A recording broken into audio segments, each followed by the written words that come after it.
Good evening, I'm Amna Nawaz. Jeff Bennett is away. On the News Hour tonight, tensions mount as the United States and Iran trade threats and compete for control of the Strait of Hormuz. We explore how states are scrambling to redraw congressional maps ahead of November's midterm elections. And nearly a month after Israeli strikes killed hundreds of people across Lebanon, victims' families still search the rubble for remains. This is not a Hezbollah area. This is a mixed area from different sects. There were 22 bodies. All those pulled from the rubble were women and children.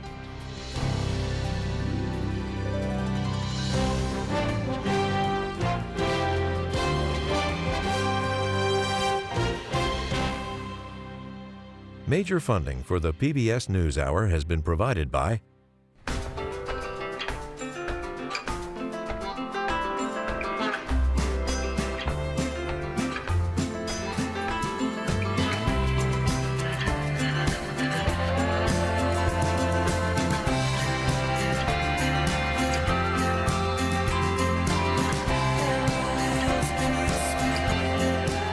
moving our economy for 160 years. BNSF, the engine that connects us. Certified financial planner professionals are proud to support PBS News Hour. CFP professionals are committed to acting in their clients' best interest. More information at letsmakeaplan.org.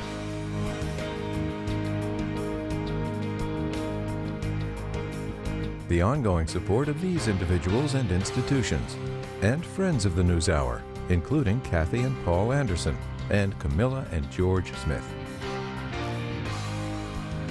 And with the ongoing support of these individuals and institutions.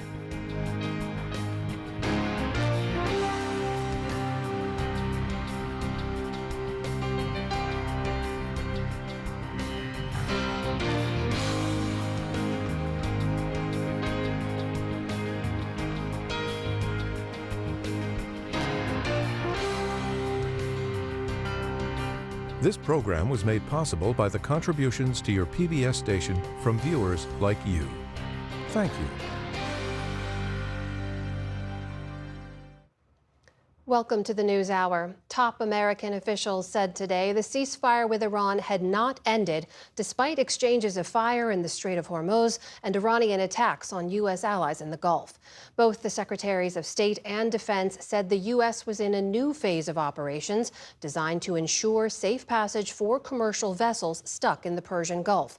But so far, very few ships appear to want to run the Iranian gauntlet in the strait, and Iran remains defiant. Nick Schifrin again begins our coverage. On the streets of Tehran today, even the statues are wrapped in nationalism. Newspapers sneer at the U.S.'s new Project Freedom.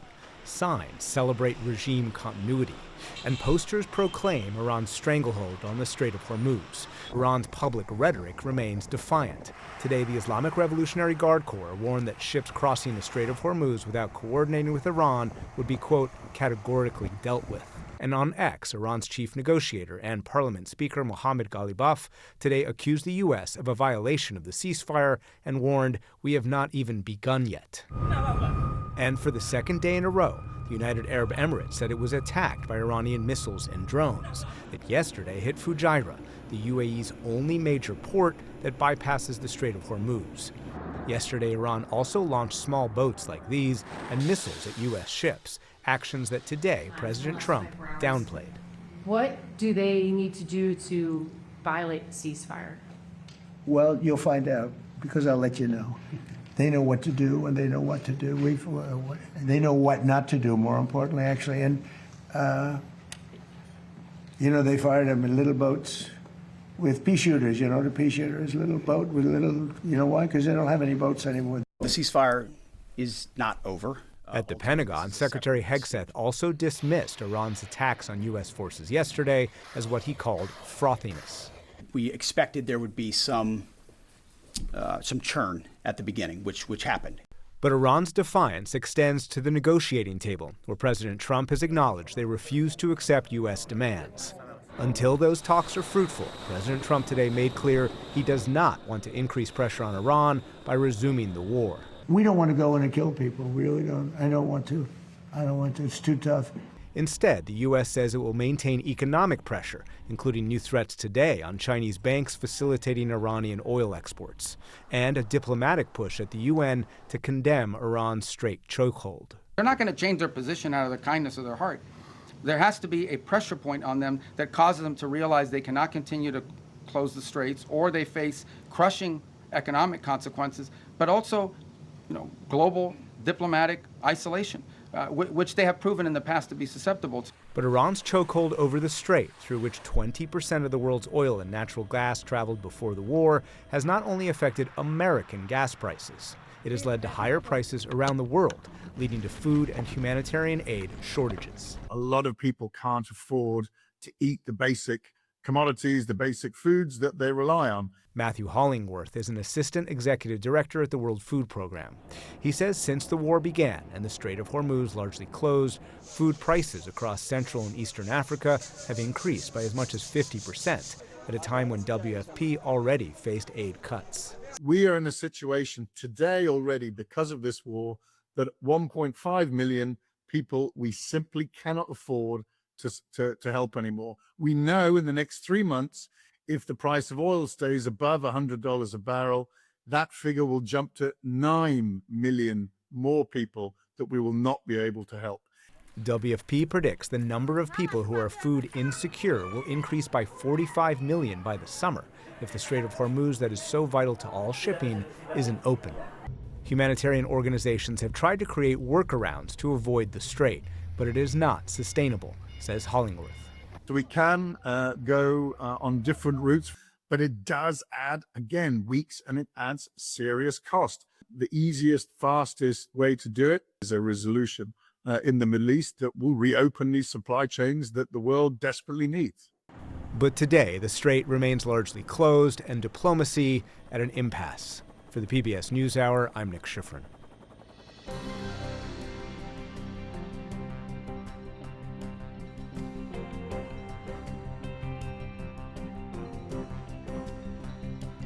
In the day's other headlines, Senate Republicans are requesting $1 billion to fund security improvements for President Trump's White House ballroom.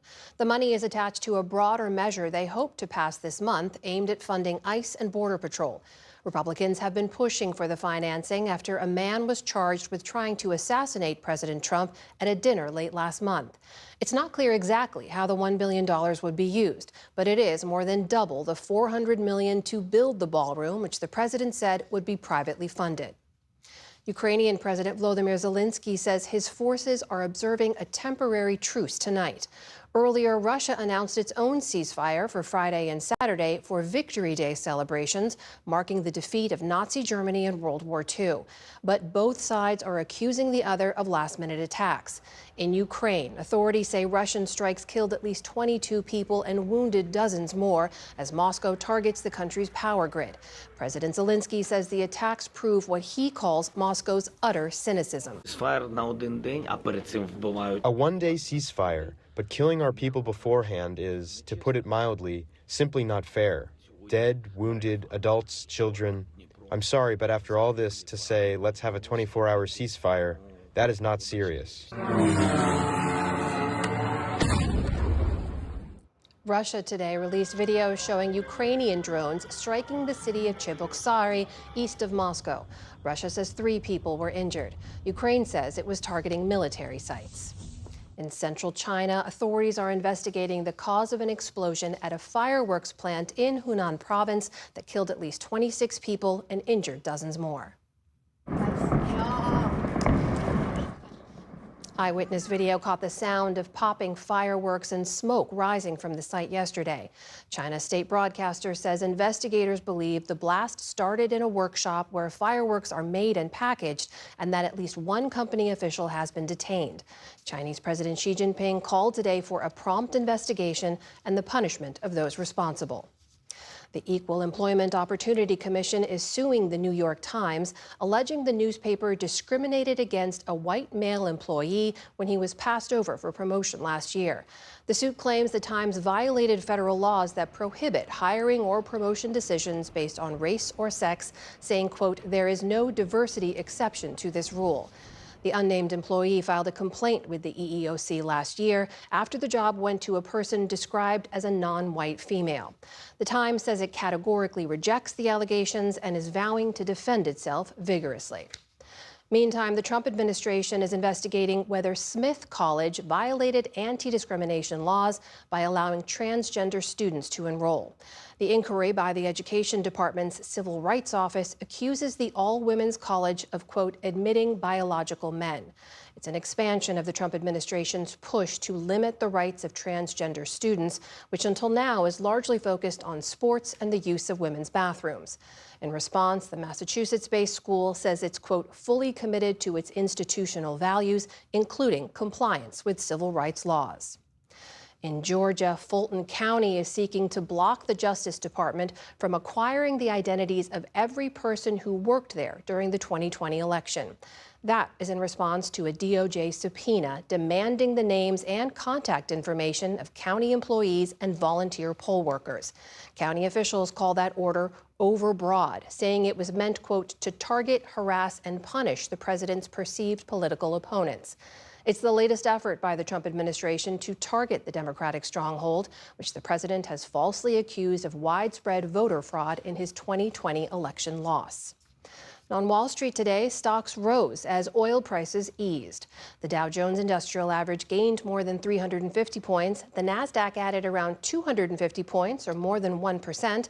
The S&P 500 also closed firmly in positive territory. And a pair of Broadway adaptations are leading the way among this year's Tony nominations. Somewhere love is waiting for you. Oh, am I supposed to talk here? Thank you. And when you find him... Schmigadoon, a parody of Broadway musicals based on an Apple TV show, earned 12 nominations. So too did The Lost Boys, based on the 1987 teen vampire film. Close behind are a pair of revivals, with Ragtime getting 11 nominations and Arthur Miller's Death of a Salesman earning 9. June Squibb made history as the oldest ever Tony nominee at 96 for her performance in Marjorie Prime. And Danny Burstein is now the most nominated male actor with 9 career nods. The Tonys will be handed out next month in New York. Still to come on the News Hour, a suspected outbreak of a rare and deadly virus kills 3 people aboard a cruise ship off the coast of West Africa. Thousands of immigrant truck drivers lose their commercial licenses in the Trump administration's latest crackdown. Author Douglas Stuart discusses his new novel about a fractured family in Scotland. And renowned musician Wynton Marsalis explains why he thinks jazz is the perfect metaphor for democracy. This is the PBS News Hour from the David M. Rubenstein Studio at WETA in Washington, headquarters of PBS News. The Supreme Court ruling against drawing congressional maps to protect Black or other minority voters has sparked a new wave in the ongoing redistricting war. Our congressional correspondent Lisa Desjardins joins me now. She's back at the super screen for a look at where things stand. So Lisa, walk us through it. How has the map changed in the last month? I mean, this is a historic moment in terms of how we draw our political lines. It could easily become a blur. So let's start, first of all, with where this is happening. Let's go back, even a whole month ago. This is what the map looked like. You see these 4 states that were redrawing toward Republicans' favor, 2 that had maps that were moving toward Democrats' favor. You can notice these were all over the country. Then something happened 2 weeks ago. We saw action in Virginia. Voters there passed a Democratic-leaning map. And in Florida, the governor and legislature moved to put in place Republican-leaning maps. That was 2 weeks ago. Then we had last week's Supreme Court decision. Look at how this changes things. Now we have 4 more states interested in remapping. And look at that shape. It used to be this debate was spread out all over the country, but now we see a real focus on one region of the country, the South. That is the where. Now let's talk about what this means. All of this remapping is really about just changing the odds. It's not a guarantee of picking up seats, But let's talk about how those odds could play out. First of all, these are the states that have new maps in place right now. This is the maximum amount of seats Republicans can gain, the maximum for Democrats. Essentially, it's a wash, especially because many of these Republican seats are more risky. They're going to be harder for Republicans to pick up. Now, let's add in if those 4 states in the conversation because of the Supreme Court do redistrict, what happens? Look at this. Republicans increase their odds significantly. What it means is they have more of a chance of gaining on net omna because of redistricting. You use the word if a lot. Seems like there's a lot of uncertainty still ahead, even with just months to go before those midterm elections. So what happens next? I think I can clear this up. Think of the states in play right now in 2 ways. First, the states that are having court battles. I want to focus on 3. The state of Virginia. We're waiting on the state Supreme Court to rule on the map there. Florida. Florida has a law banning partisan gerrymandering. So no surprise, there are lawsuits there. We'll watch courts. Now, Louisiana, how about this? Early primary voting is underway. The governor has moved to suspend it for House races, but that's why we have lawsuits in place in Louisiana. We could get information on any of these as soon as this week. Now, let's talk about places you should be watching, the legislatures. First, Tennessee and Alabama, both of these states holding special sessions right now to talk about redistricting. Alabama, notable that they also need help from the Supreme Court, needs to lift a previous injunction, but they are acting as if they will get that action from the Supreme Court. Finally, Mississippi, how about this? Their primary was in March for those House races. Those candidates are running their races for the fall, but there is a special session there coming up in May. Lisa, what does ultimately all of this mean when it comes to minority representation, which the Voting Rights Act was meant to protect? That's right. Now, this is a debate, of course, but when you look at it in net, if all of this were to take place, it is highly likely that we'd see fewer Black and brown members of Congress next year. One of those members of Congress whose district is likely targeted is in Alabama. That's Terry Sewell. It will not only suppress minority votes in the halls of Congress, but it will erode minority representation in state houses, city councils, and even school boards across this nation. Now, one way to look at this is about the current composition of these delegations. Red, these are the red Republican members of Congress from each state, blue Democrats. Why does that matter? Many of these blue districts are majority-minority districts drawn in part because of the Voting Rights Act. Many of these are Black members of Congress. Keep your eye on the center of this screen, and you can see what happens if all of the redistricting that Republicans want goes into place. Those blue districts disappear. Now, Republicans say they think this is more fair. They want to take race out of it. And they say they would like to recruit. They're hopeful that perhaps they can get some Black and brown candidates. But if they don't, those who support the Voting Rights Act say this would be a historic shift. We would see far fewer Black and brown members of Congress. Perhaps the red and blue balance might not change, but the balance in terms of who is in Congress by race could.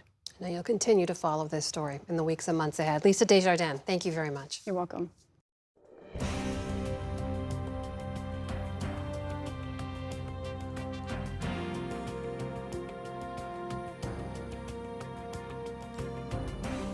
Three people are dead and nearly 150 quarantined on a cruise ship off the coast of West Africa. The World Health Organization is investigating an outbreak of the rare but deadly hantavirus on board. William Brangham has more. Now, there is no cure or FDA-approved vaccine for hantavirus, which is normally spread by contact with infected rodents. But the WHO said today they believe there's evidence of a rare instance of human-to-human transmission on that ship. The agency has identified 2 confirmed and 5 suspected cases, including the 3 deaths. One man is now in critical condition in an ICU in South Africa. The WHO says the risk to the public remains low. But for more on this outbreak, we are joined again by Dr. Celine Gounder. She is editor-at-large for public health at KFF Health News and an infectious disease specialist and epidemiologist. Dr. Gounder, so nice to have you back on the program. Before we get to this particular outbreak, just tell us a little bit about what is hantavirus and how do humans normally get infected by it? William, hantavirus is in fact a family of viruses that are carried by rodents. So people typically get infected by breathing in dust that has been contaminated with mouse or rat droppings, urine, or saliva. And most infections are happening when somebody disturbs a rodent contaminated space. So it might be cleaning out a shed or sweeping in the basement, opening a building that's been closed for a while. In the US, the severe form is called hantavirus cardiopulmonary syndrome. So cardio, the heart, pulmonary, the lungs. It starts with fever, headache, and muscle aches, but then can rapidly progress to severe breathing problems and shock. And then depending on exactly which hantavirus, between 12 and 45% of people who develop that severe form go on to die. But I think it's really important to emphasize that this is exceedingly rare. In the United States, we've had less than 900 cases over the past 30 years. And globally, there are an estimated 200 to 300,000 infections a year, most of which are milder forms seen in Europe and Asia. So what do we know about this outbreak on the ship? And how concerning should it be that the WHO seems to believe that there is human-to-human transmission of the virus? So this is a ship that departed from Ushuaia in Argentina on April 1st and sailed through Antarctica and up the coast of Africa. As of today, 7 people have been affected, 3 passengers have died, and 2 cases have been confirmed to be hantavirus by lab tests, including one of the passengers who has died. As you mentioned earlier, there is one person who's in intensive care in South Africa. They are in critical but stable condition. And there have been at least an additional person who is reporting a mild fever now. The WHO and South African authorities and others have been working on investigating these cases, taking samples from patients. But for now, the passengers remain aboard the ship, the remaining passengers, to be quarantined until the situation can be thoroughly investigated. Let's say that the WHO does confirm a human-to-human transmission. Does that, I know that can be rare, it does happen with hantavirus, but would that potentially indicate that this virus is shifting or mutating in some way? So we know that there is one form of hantavirus, Andes virus, which circulates in Argentina and Chile, that has been documented to spread person to person. No other hantavirus does this, but this one does. We have evidence going back to the late 90s showing evidence of person-to-person transmission. So it's quite rare, but with this particular form of hantavirus, it is possible. But I do think it's important that people understand that this still requires very close, prolonged contact. It's very different still from viruses that can become pandemics like COVID or flu, which can be transmitted much more easily through the airborne respiratory route. All right, that is Dr. Celine Gounder at KFF News. Thank you so much, as always, for being here. My pleasure.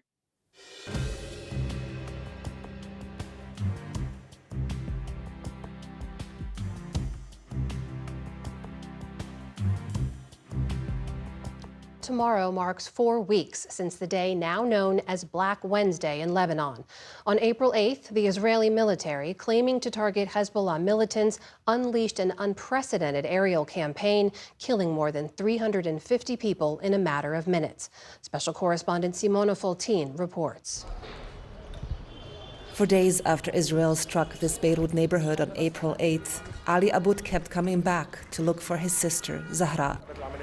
With the help of rescue workers, he's making a final attempt to find her underneath the rubble of what used to be his aunt's home. They will start by moving the rubble over there. They will see if there's anything, if there's a smell, and they will leave the removal of the rubble until the very end.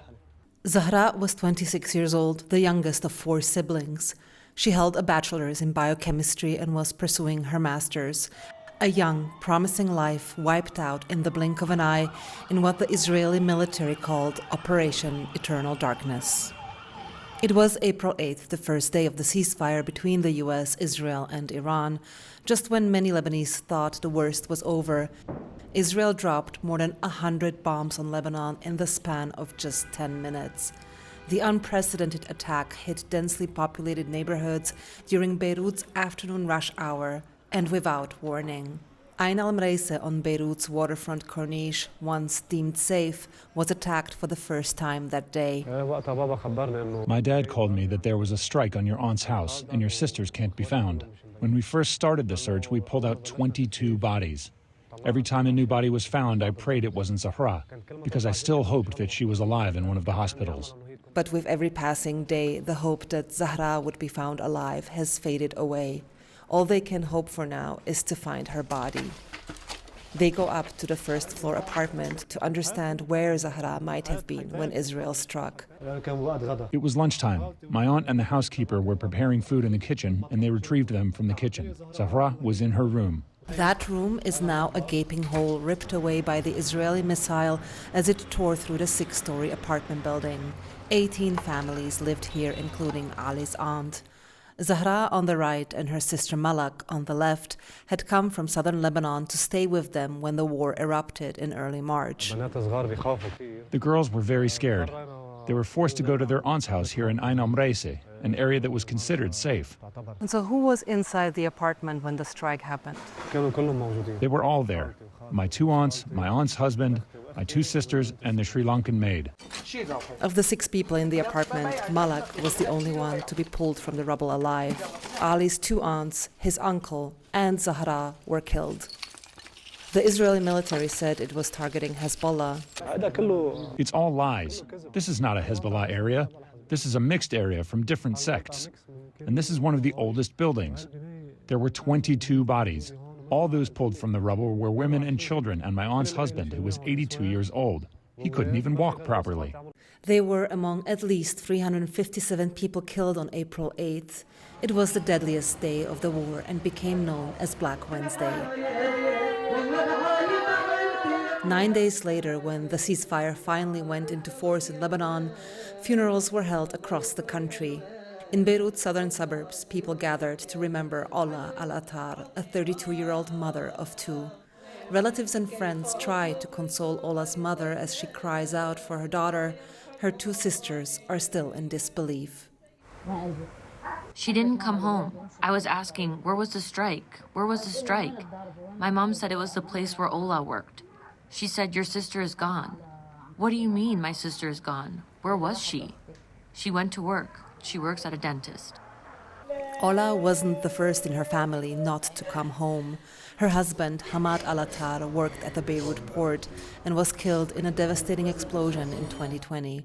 That explosion, caused by the improper storage of ammonium nitrate fertilizer in the port silos, killed 218 people. Ola joined other victims' families in a push for accountability, but death came faster than justice. She was killed 6 years after her husband, leaving behind 2 daughters, Zahra, aged 12, and Fatima, 7. Their paternal grandmother and their aunt have stepped in to try to replace the irreplaceable. Their mother was everything for the girls. Can someone replace a mother? Ola carried a heavy burden. Children are a responsibility. You have to bring them to schools, to doctors. It was difficult to lose Hamad, but Ola closed the gap. At my age, I can't do what Ola was doing. The loss of both parents has forced Zahra into a job no 12-year-old should have. My sister and I, we've become orphans. But of course, I will go support my sister. I will go to school and I will study. I will raise my head so that my mother and my father can be proud of me. Zahra is still in therapy to overcome her father's death and must now reckon with having found her mother's body. On top of that, there's the persistent fear of more Israeli strikes. If I hear a civilian plane, I'm scared.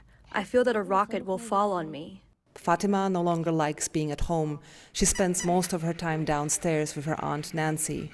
She holds on to me at night, the way she used to sleep with her mother, hugging her because she was afraid to lose her. Zahra visits the place where her mother was killed every day to look for her mobile phone, she says, or perhaps for answers that might never come. The Israeli military claimed to have killed 250 Hezbollah operatives on April 8th. For the IDF's claims to be true, all the male victims would have to be fighters. But in reality, many were ordinary civilians like Jamil Jarab. He was 26, a refugee from Syria and an aspiring chef at a well-known Asian restaurant in Beirut. Wael Laskani is the restaurant's owner. He was very sweet, very much the strong and silent type. Like you couldn't get a word out of him, even when I wanted to. Like just very kind of holding it together, but extremely kind. Jamil had recently married and had a 4-month-old daughter. He was working his way up and had just been promoted to prep cook. It's kind of tough to accept that a child, like really just a kid who came here to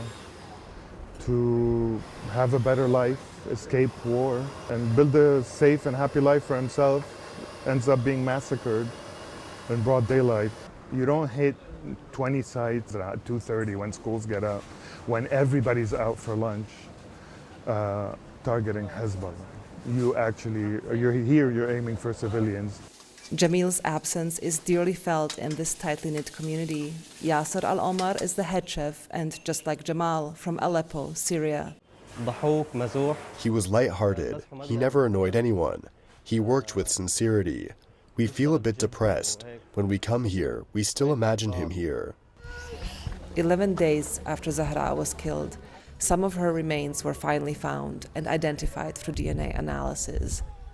We joined the family as they visited the cemetery in her village, her final resting place.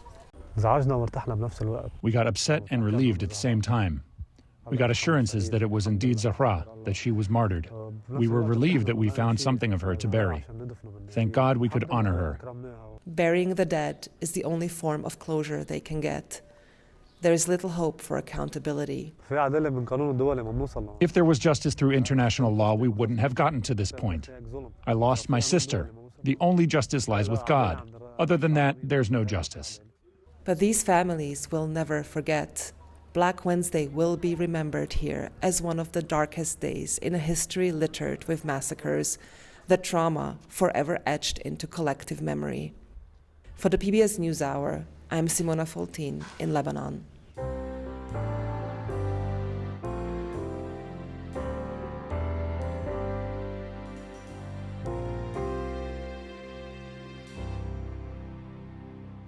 In March, some 200,000 immigrants began losing their commercial driver's licenses, which are required to operate large vehicles like semi-trucks, buses, and tractor-trailers. It's part of a series of moves by the Trump administration to limit who can drive those vehicles after some high-profile crashes involving foreign-born drivers. Lisa Desjardins is back now with the story. As the backbone of America, everybody needs their goods. For over a decade, come rain or shine, Minor Solares of Portland, Oregon, drove a semi-truck across the western U.S. But suddenly, he has to end that career, and with it, the main source of income for his family of 5. When I first heard of it, my heart started racing. I feared for the worst. As soon as I heard it, I was like, hey, I'm gonna lose my license. I'm not gonna be able to renew. In March, a Trump administration rule took effect, barring some groups of immigrants with temporary status, including DACA recipients like Solares, from getting or renewing their commercial driver's licenses. Citing a handful of fatal crashes involving immigrant truckers, the rule also applies to refugees and asylum seekers.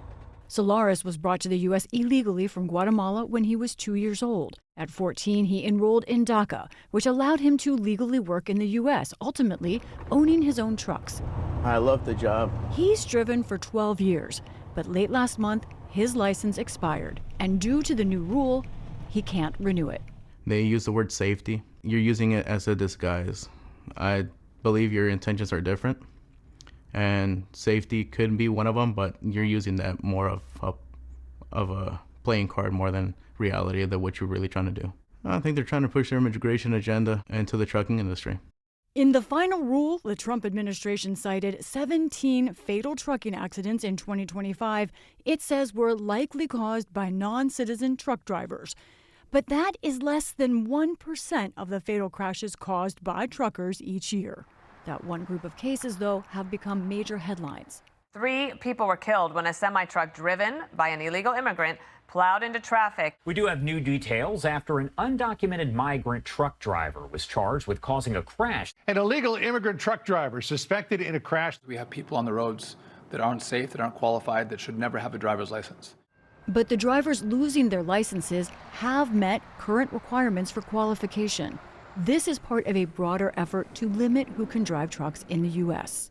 Trump ordered more penalties for truck drivers who aren't English proficient, even though that is already a requirement.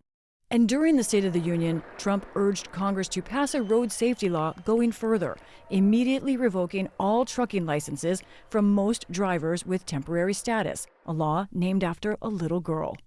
Delilah Coleman was only 5 years old in June 2024 when a 18-wheel tractor trailer plowed into her stopped car traveling at 60 miles an hour or more.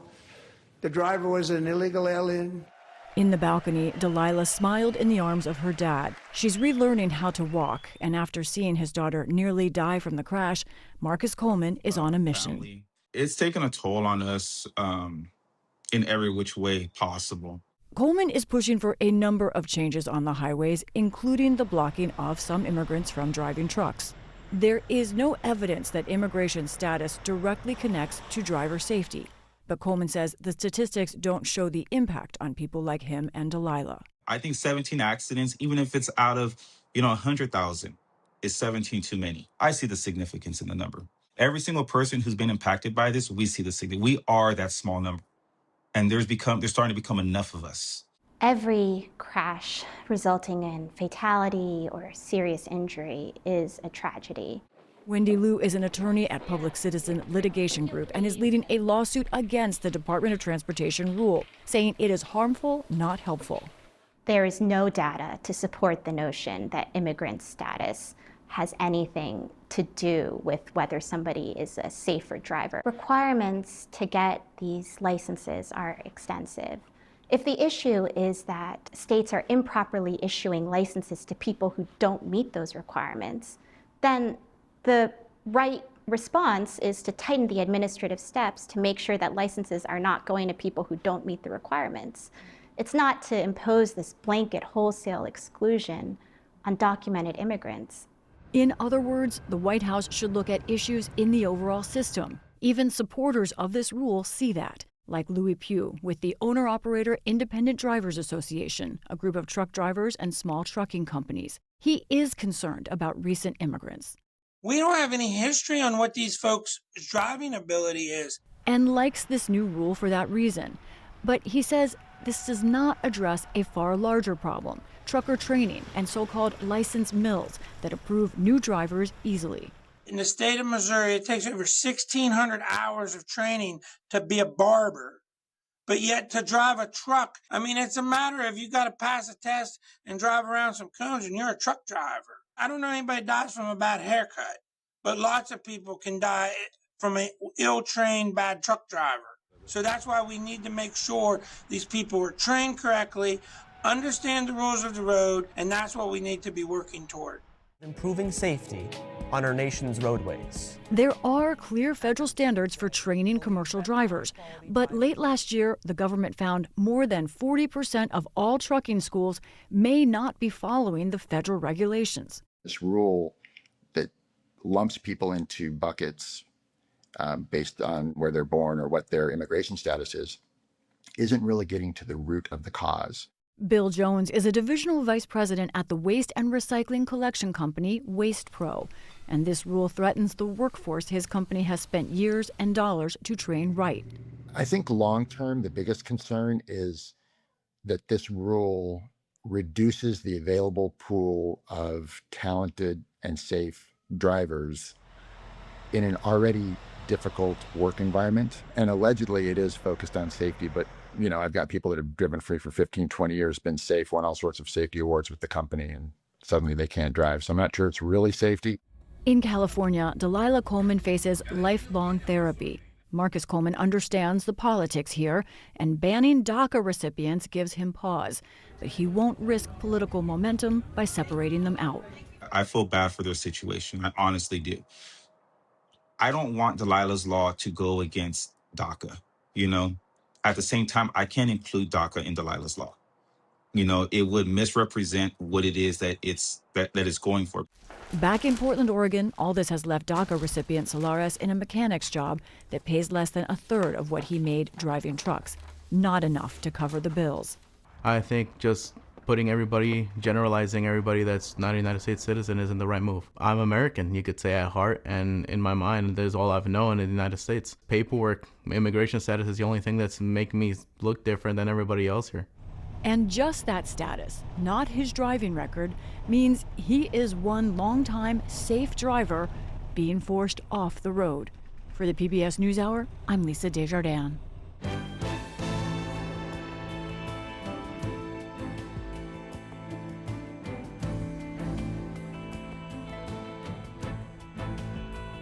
In 2020, Douglas Stuart won the Booker Prize for his debut novel, Shuggie Bain, set in 1980s Glasgow about a boy caring for his mother struggling with alcoholism.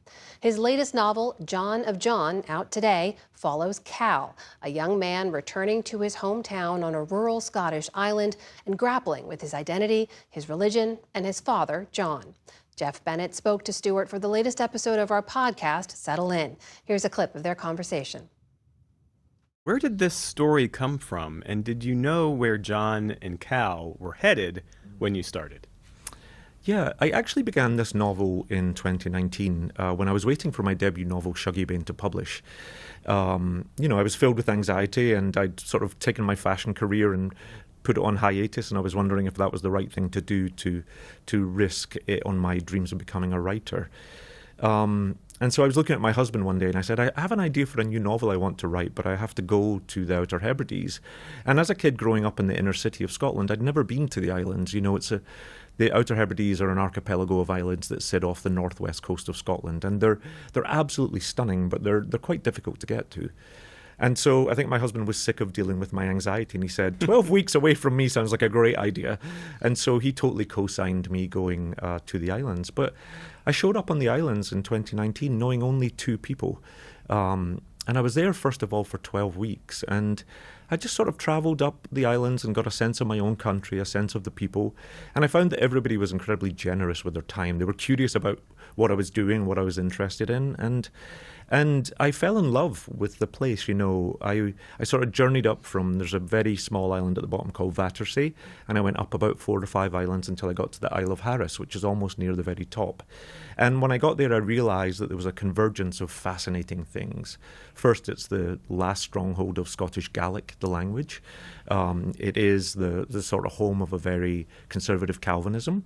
There is beautiful Harris tweed weaving, and then there's a crofting way of life that's sort of dying, a subsistence farming that is not so common these days. And when I was on the island, I just thought, there is a story here. It's this wonderful, almost lunar landscape, very rocky, quite barren. The elements are very wild. And I just thought, there's a story here. But I thought the story was about a young man who had gone to art school. And in that wonderful moment we all have when we first leave home and we think we can expand and become who we are going to be, my protagonist is actually called by his father and says, you have to come home, your grandmother's sick. And so he does the dutiful thing. He loves his grandmother very much. And so he sort of puts his own life away and he comes home to the island. And as soon as he gets home, he realizes his grandmother's in fine health. And so something else is actually afoot.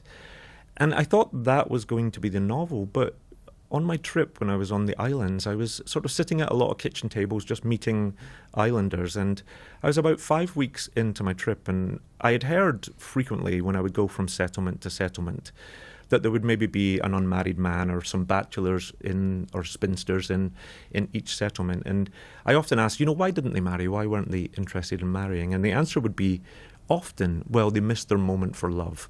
The person would say, there's a very short window and you don't meet so many people when you live so far away, and they just missed their moment to meet that special person. And I've been listening to that for some weeks, and I said just very casually, well, of course, some of them might be gay, and that makes it harder. And the woman I said it said, oh, no, that's not possible. And she was neither cruel nor homophobic, but for her it was just not a thing she could imagine. And I thought, there's the novel. It's not really about the son returning home. It's about the home he returns to, and about the father and the grandmother who he's left behind who couldn't quite become who they were meant to be either. The novel gives us 2 points of view. You've got John's, you've got Cal's. We understand each man completely, even when they're hurting each other. Reading it, I thought to myself, you talk about the challenge. I mean, that is a Herculean task to structure a book that way. Why that approach? That's a great question. I think emotionally, first of all, I didn't know my own father. And I'd written 2 novels about a son's relationship with his mother and how that can sort of change a life. And I went into this thinking I had wanted to explore what a love between a father and a son was, almost in a completely imagined way because I had no reference in my own life. But I had been raised around a lot of men who would put a lot of energy into avoiding the emotional truth. They would never speak about how they felt or what their own feelings were in life. The men that I was raised around did really difficult, dangerous jobs. And I think if they started to talk about their feelings, then everything would unravel, because the very first thing you would say is, I don't want to go into a coal mine, I'm scared, I'm underpaid, I feel undervalued. And so instead, in order to protect themselves and to protect the families, they would say nothing about their feelings. And so the book becomes about that in a way. They are sheep farmers, and John doesn't express how he feels very much, but they love each other, father and son. And a lot of their frustration is about the fact that they cannot communicate. They can't actually say who they are and what they want and how the other lets them down. Cal feels very much like his father wants to control him. And, when masculinity is expressed very narrowly, something that fathers do is they try to make sure their sons come out in that image. And it's almost as a protective thing, that your masculinity has to be tough and macho and quite stoic. On the other hand, John, the father, feels like Cal doesn't respect everything he has sacrificed, everything he has built. That Cal looks at their home and their farm and their croft almost like it's worthless and it's a bore, and who would want to do this? And so in that sort of misunderstanding, the men are trying to love each other. But, the thing is it was almost a sort of exercise in how, as a writer's exercise, in how claustrophobic could you make this relationship? How could you take these 2 characters that almost know everything about each other, but then won't say the things that are sort of closest to their hearts? And how far could I push men together in that way? They work and they worship and they eat together, they're together all the time, and yet there's so much they're withholding. And you can watch that full episode and all of our PBS News podcasts on YouTube or wherever you get your podcasts. He's been called the Pied Piper of jazz and Doctor of Swing, but renowned trumpeter and composer Wynton Marsalis has now launched a new project, a kind of call and response for these times. Senior arts correspondent Jeffrey Brown met Marsalis at the Jazz at Lincoln Center for our series Art in Action, exploring the intersection of art and democracy, part of our Canvas coverage. The music is vibrant and alive. But, says Wynton Marsalis, our democracy is threatened, with warning signs everywhere. I'm seeing what we all are seeing. We're lost. We're blindly flailing about the world. And while many responses are possible, his, as always, is jazz.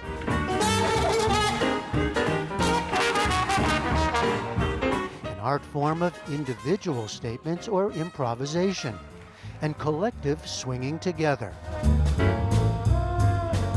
Music, he believes, to heal divisions. Our music takes us away from that into the feeling of community, which is shared responsibility, shared rights, and the creation of space for others to be creative and to be a part of the process. And it's just an assertion of who we are and a reassertion of the importance of freedom and of civic engagement by artists. Marsalis has been a leading cultural figure for decades.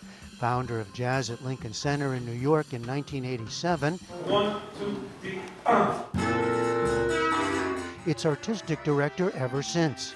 He was born into a musical New Orleans family. From early on, playing with older brother Branford, learning from their father Ellis, a pianist and educator who died in 2020.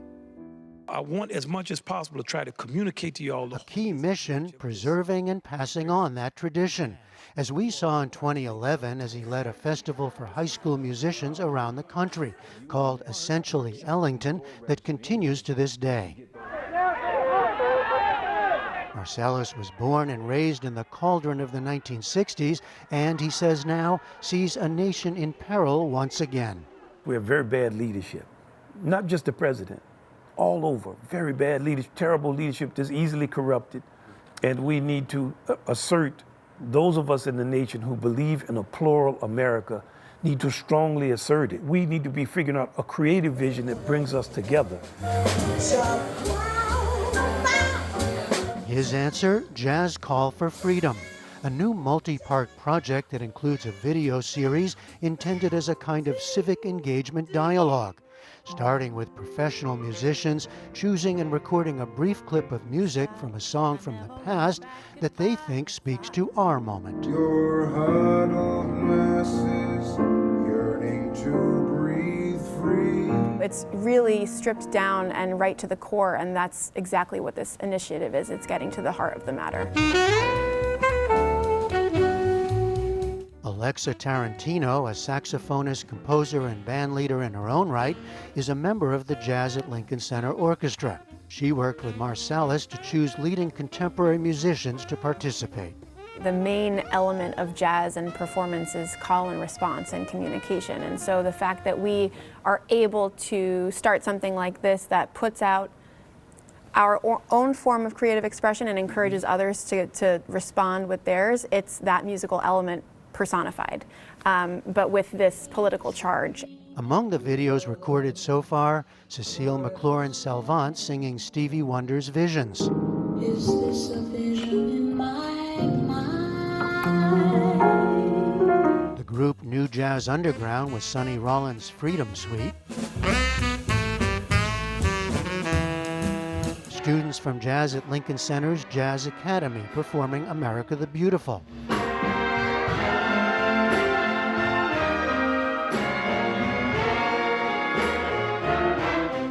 One by Chris Lewis, another composer and bandleader, as well as sax player with the orchestra. His pick, a piece by jazz great pianist McCoy Tyner, who died in 2020, titled Contemplation. He recorded it in the 1960s, which at a time, tumultuous time in American history, right, civil rights movement. And so to him, that was a time of contemplation. What does a piece like that say now? I think it's a time for us to be contemplative of what's going on, both internally and externally. And so it's important for us to engage with our community and to understand that your value system is not necessarily the only value system. And jazz teaches us that. It teaches you that I believe this thing, but just because I believe this does not mean that your belief system is invalid. We both can believe different things and respect that and also create music together. In turn, the responses are now coming in from music-loving and playing citizens from around the country, recording songs meaningful to them. Marsalis is also looking to history with other parts of the Jazz Call for Freedom, with audio recordings including Let Freedom Swing, a 2004 live performance that featured new jazz compositions with text by leaders of the past, such as Nelson Mandela, read by Morgan Freeman. I cherish my own freedom dearly, but I care even more for your freedom. And Václav Havel, read by Alfre Woodard. That I stand behind what I do. What does it all add up to? If I'm looking at like a minute video of a piece of music, you know, Visions by Stevie Wonder or a piece by Sonny Rollins, McCoy Tyner, Duke Ellington, what does that actually do? I mean, does that change anything? Yeah, music is the art of the invisible. So yes, a song, you think of the freedom songs of the 60s. You think of the songs that we rely on today that have a consciousness. And you think of all the classic hymns and great songs that people have sung around the world, not just our songs. Mm-hmm. The music is the art of the invisible, so it touches things deep inside of us. As for Marsalis himself, he recently announced he'll step down as head of Jazz at Lincoln Center next year. A huge shift for an institution that's aimed at giving jazz a place in the larger culture, and for him. It's just that time. There's no bad reason. We have a lot of great, fantastic, talented younger musicians. We have dedicated older members. It's time for me to be one of those members. You know, it's time. It's time for me. That? Yeah, oh man, it's that time. But I've been in the public space a long time, since I was 18 or 19. Yeah. You're not retiring. You know, the musicians we don't retire. You know, we always, and I will always be a part of the institution as needed. Mm-hmm. And of course, for the art form, I mean, it defines my life. My father was a jazz musician. I grew up in the culture of the music, and there's no greater cause I could put any time to the service of than this fantastic music that's had so many great musicians. An art form, he insists, as urgent and necessary as ever. For the PBS News Hour, I'm Jeffrey Brown in New York.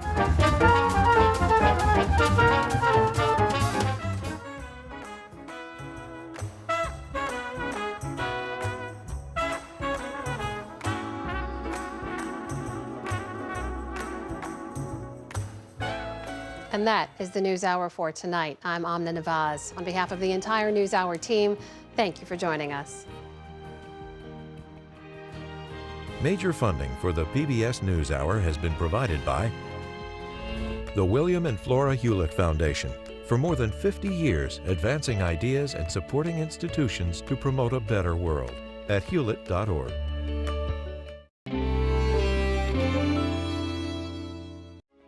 The Charles F. Kettering Foundation, working to advance inclusive democracies.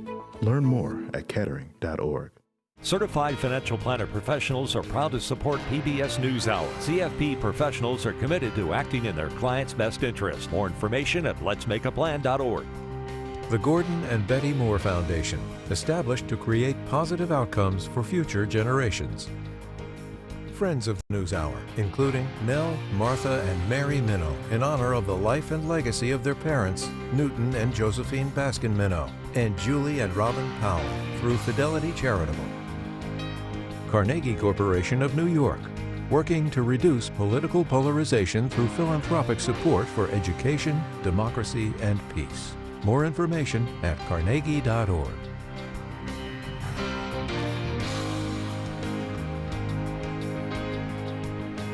And with the ongoing support of these institutions. This program was made possible by the contributions to your PBS station from viewers like you. Thank you.